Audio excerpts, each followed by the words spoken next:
Hello guys, শুভরাত্রি, happy Holi. ইউটিউবকে জানাই আন্তরিক ভালোবাসা, শুভেচ্ছা।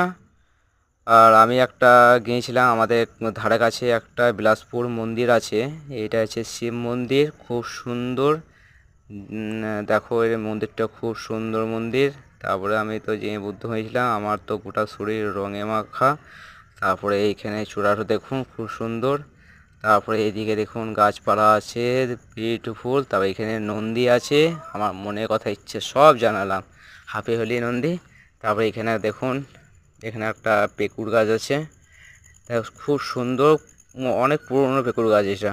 আর এইটা সামনে দেখছেন, এটা এটা হচ্ছে কালীঘাট। তারপরে এখানে মন্দিরের চত্বরটা খুব সুন্দর, খুব সুন্দর। যদি ভালো লেগে থাকে লাইক আর কমেন্ট করবেন ছোট্ট ব্লগ ভিডিওটা নিয়ে।